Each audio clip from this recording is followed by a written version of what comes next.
Quiero mencionar algunas cosas. A ver, anoche tenía algunas referencias, datos importantes que hubiese sido conveniente poder en algún momento arrojarlos sobre la mesa. Lamentablemente no se dio el tiempo y el contexto como para poder hacerlo, pero dato mata relato, dice, ¿no? Entonces, bueno, ante una narrativa un tanto mentirosa, ¿no? Donde se suele decir que la fe cristiana está en contra de la mujer, oprime a la mujer y cosas por el estilo. Hay que señalar algunas cosas. Estos simplemente bueno, voy a ofrecer datos, voy a ofrecer algunas menciones, nada más, no pienso desarrollar demasiado esto, pero por dar un ejemplo, el derecho romano estaba concebido en función de los varones libres. ¿Qué quiere decir esto? Que todo el derecho romano ponía su total atención en varones libres. Circunstancialmente también va a favorecer en algún sentido, en cierto sentido, no de igual manera que los varones, pero va a favorecer en algún sentido a las mujeres, pero las mujeres básicamente estaban en un segundo estatus, ¿no? Eran ciudadanos de segundo orden, ¿no? La cultura, además, grecolatina, era todo menos benévola con las mujeres. Estas son cosas que yo fui anotando previo al debate por si surgía poder mencionarlo. En Atenas, presten atención, en Atenas el número de estas estaba reducido por causa de los infanticidios. Lo llamativo es que en el tiempo en el donde surge el cristianismo, en el mundo romano, habían más hombres que mujeres. ¿Por qué pasaba esto? Principalmente por los infanticidios que se cometían. Se les proporcionaba poca o nula educación a las mujeres y se las casaba siendo niñas muchas veces. Muchos afirman que comúnmente eran vistas como propiedades del varón. Aunque podían ellas adquirir alguna propiedad, en definitiva siempre terminaban dependiendo del hombre, del varón. Esto sí era patriarcado. ¿Está bien? Esto es una sociedad patriarcal. Esto es.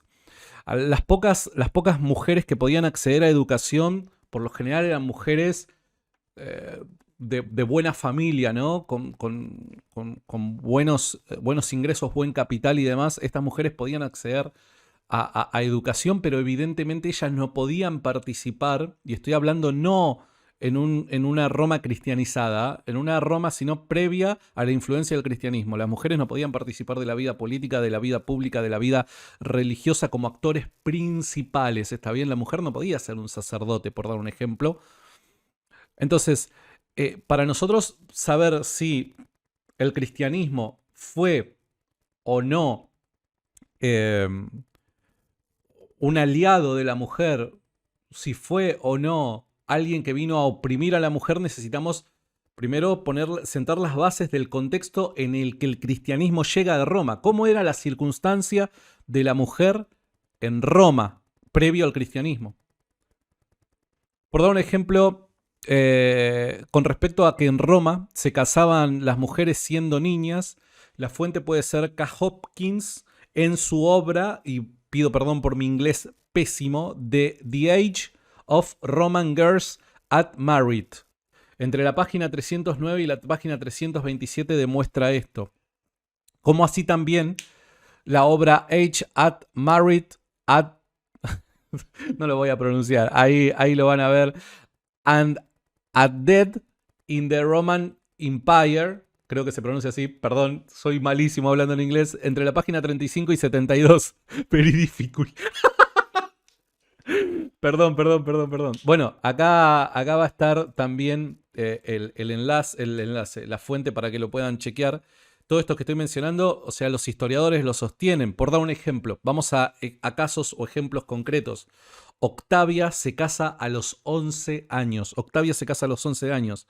Agripina se casa a los 12 años. Tácito, el historiador romano, contrajo matrimonio con una niña de 13 años.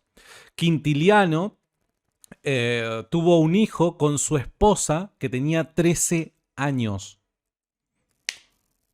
Entonces no me la vengan acá a dibujar con que el cristianismo vino a oprimir a la mujer, porque papi, la realidad de la mujer previo a la llegada del cristianismo era terrible. Por otro lado, regreso al punto de los infanticidios. El infanticidio no solamente estaba legitimado, sino que además era tolerado, ¿no? Por dar un ejemplo, Séneca contemplaba ahogar niños al momento de su nacimiento como algo provisto por la razón. O sea, ni siquiera es el caso actual del aborto, ¿no? Ya ni bien nacía, ¿no? Las personas consideraban apropiado asesinar a sus hijos por diferentes razones y principalmente las personas que más sufrían esta consecuencia no eran hombres, eran mujeres. A las mujeres se las exterminaba. No se querían tener hijos mujeres y si nacían mujeres se buscaba matarlas. Te doy un dato concreto, En una carta de un tal Hilarión dice lo siguiente, cito, si das a luz, consérvalo si es varón y si es hembra, desembarázate de ella, mátala. Esto era muy común en aquel entonces. Era muy común. Por dar un ejemplo, Aristóteles y Platón sostenían esta idea y creían que el Estado debía apoyar esta noción. Esto lo podemos ver en la República y en la obra Política, ¿no? Donde tanto Aristóteles como Platón sostenían esta postura. Es más, Tácito, nuevamente historiador romano, censura como una práctica siniestra y perturbadora el que los judíos condenaran como pecado asesinar a sus hijos no deseados. Esto lo dice en su obra Historias. Dice que era siniestro y perturbador el pensar que una comunidad como los judíos condenaran esta práctica, el infanticidio, como pecado. Terrible. Terrible. Entonces vamos a datos concretos, ¿no? La ley de las 12 tablas permitía a un padre abandonar a una hija. Y si abandonaba a un hijo, este debía ser débil o tener malformaciones. ¿Qué queremos decir con esto? La razón por la cual, según la ley de las 12 tablas, un varón podía llegar a ser abandonado era si era débil o si tenía malformaciones físicas. Pero en el caso de la mujer no existía ni siquiera esta salvedad. A la mujer, por el simple hecho de ser mujer, estaba considerado Creo abandonarla. que lo más cercano de los derechos a la mujer en esa época surge del cristianismo. Buen día, Santi. Totalmente, Jonas, totalmente. Entonces, a la mujer, la mujer no es que tenía que tener alguna malformación, tener problemas de salud, ni siquiera, que hoy evidentemente también lo recondenaríamos, porque hoy estamos en una sociedad cristianizada. Pero, o sea, por el simple hecho de ser mujer, estaban justificados en abandonarla. Por dar un ejemplo, volviendo al caso demográfico, ¿no? Los hombres superaban en número a las mujeres en una proporción de 131 a 100 en Roma. Y en Italia, Asia y el norte de África, los hombres superaban de 140 a 100 en proporción a las mujeres. La fuente de esto es J.C. Russell en su obra, y acá viene el momento, el momento en donde me van a trolear nuevamente. Late Ancient and Medieval Population, página 14. Ahí la voy a poner en el chat nuevamente y todas estas fuentes las van a encontrar en la descripción del video que voy a subir a YouTube. Según J. Lindsay en su obra The Ancient World, Manners and Morals, soy horrible, página 168, solo 6, presten atención, solo 6 de cada 600 familias, solo 6 de cada 600 familias contaban con más de una hija. Contaban con más de una hija. Solo 6 de cada 600 familias contaban con más de una hija. Así también se promulgaron leyes para prohibir la participación de mujeres en la vida militar, política y religiosa. Esto lo dice Mañas Núñez Manuel, en su obra Mujer y Sociedad en la Roma Imperial del siglo primero. Entonces, evidentemente, ante los datos históricos, podemos demostrar que la Roma, previa a la influencia cristiana, previo a ser cristianizada, desfavorecía grandemente a la mujer, ¿no? Y esta idea de que el cristianismo vino a oprimir a las mujeres y demás es bastante nivel Dallas. A ver, por dar un ejemplo, vamos al contraste. Vamos a hacer un contraste con la llegada del cristianismo. Vamos a hacer un contraste. Pablo afirma que Pablo afirma que en el seno de la comunidad cristiana ya no hay hombre ni mujer. Esto, como lo dije anoche, ¿no? Fue una declaración revolucionaria ideológicamente hablando para una cultura que evidentemente, según los datos que hemos visto, estaba mucho más a favor del hombre que de la mujer. Esto lo dice en Gálatas capítulo 3, versículos 27 y 28. Otros datos relevantes con respecto al surgimiento de la iglesia y también al ministerio de Jesús. Voy a citar. Los evangelios dicen que Jesús iba acompañado por sus discípulos, tanto hombres como mujeres. Jesús tenía discípulos tanto hombres como mujeres. Lucas insinúa que estas mujeres patrocinaban o financiaban su ministerio. Las mujeres fueron los primeros testigos de la tumba vacía y la resurrección de Jesús. Pablo escribe acerca de mujeres que fueron activas en el trabajo misionero de la iglesia primitiva. De hecho, 9 de las 28 personas a las que saluda Pablo en Romanos capítulo 16 son mujeres. Las mujeres patrocinaban a iglesias locales cuando abrían sus casas para las reuniones y tal vez ejercían cierta autoridad. Ambos, Priscila y Aquila, mujer y hombre, fueron considerados misioneros por el apóstol Pablo. Y llamativamente, como lo mencioné ayer, Priscila siempre es nombrada antes que Aquila. Por ende, para Pablo era más importante en el ejercicio del ministerio Priscila que Aquila.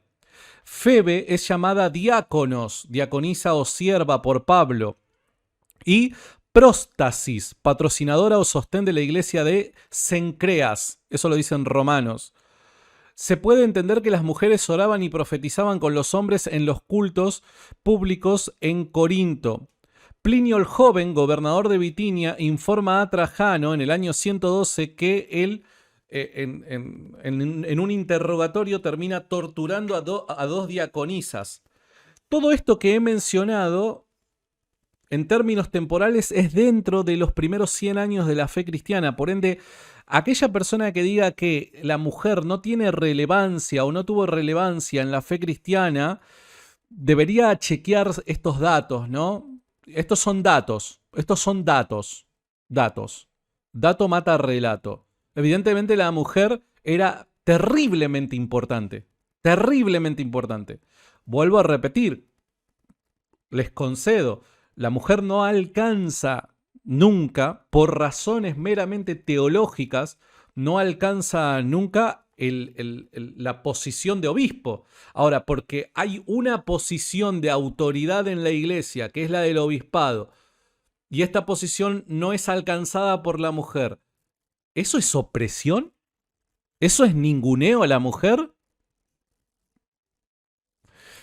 De hecho, tendríamos que preguntarnos porque 21 siglos más adelante, con toda una cultura que nos envuelve y sesga nuestra manera de entender el pasado, tendríamos que preguntarnos cómo es que entendieron esas mujeres la fe cristiana y si esas mujeres de aquel entonces creyeron que el cristianismo era un enemigo opresor que se estaba levantando para todavía oprimirlas más de lo que estaban, o si veían en el cristianismo un aliado. Por dar un ejemplo, los cristianos condenaban el divorcio, incesto, infidelidad y poligamia a ambos sexos. El cristianismo ya no estaba sesgado en su juicio, no era parcial en cuanto a estos temas, donde se pronunciaba a favor del hombre, pero no así ante la mujer, en absoluto. El cristiano, la vara moral que demanda en aquellos que se suman a sus filas es igual para la mujer que para el hombre.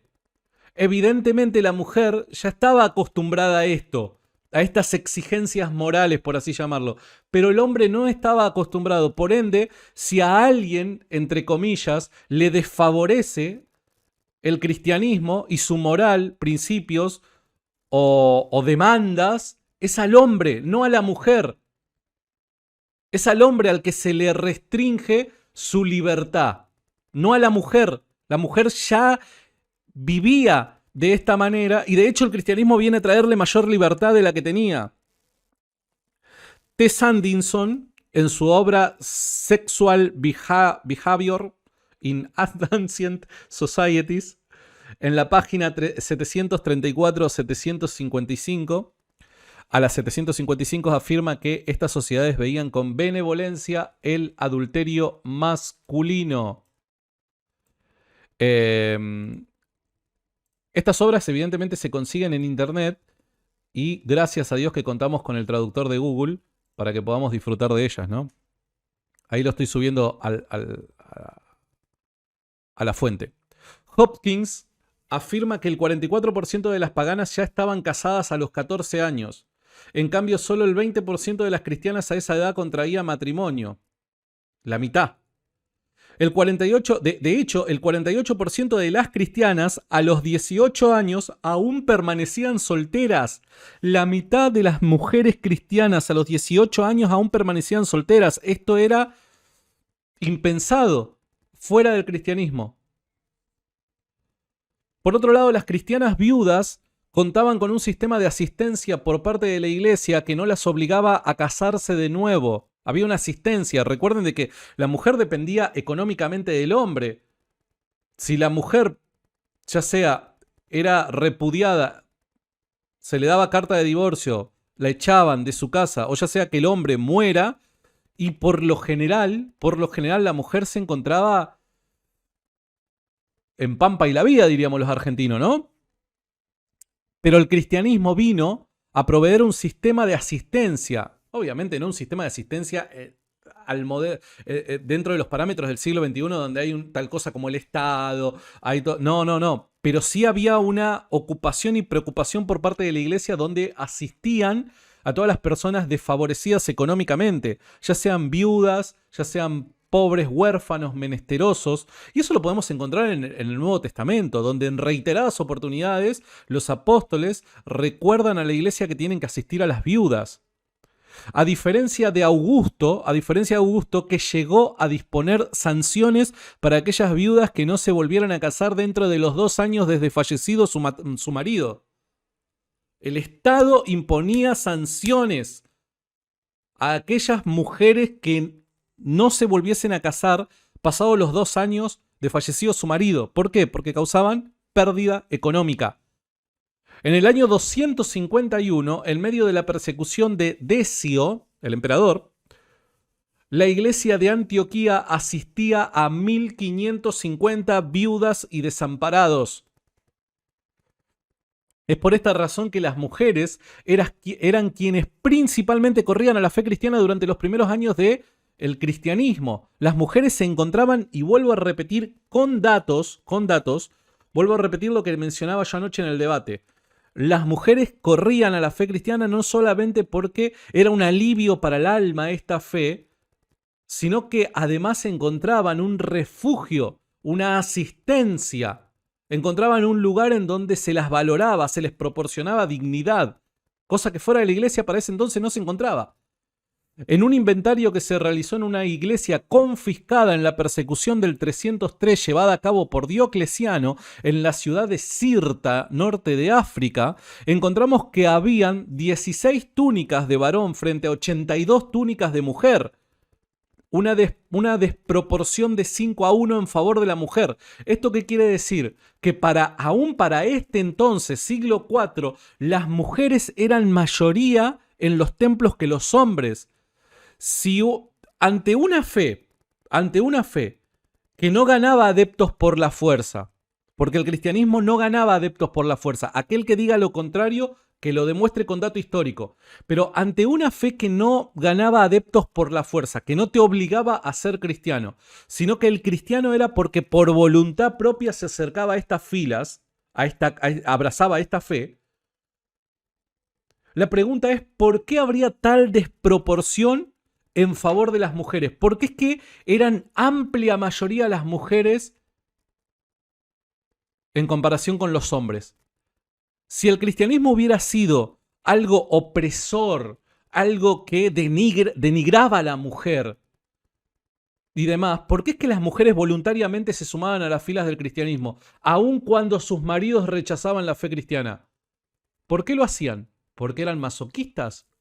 ¿O porque realmente, tal y como muestran los datos, las mujeres encontraban un alivio, tanto espiritual como asistencia, a casos concretos de necesidad dentro de los templos?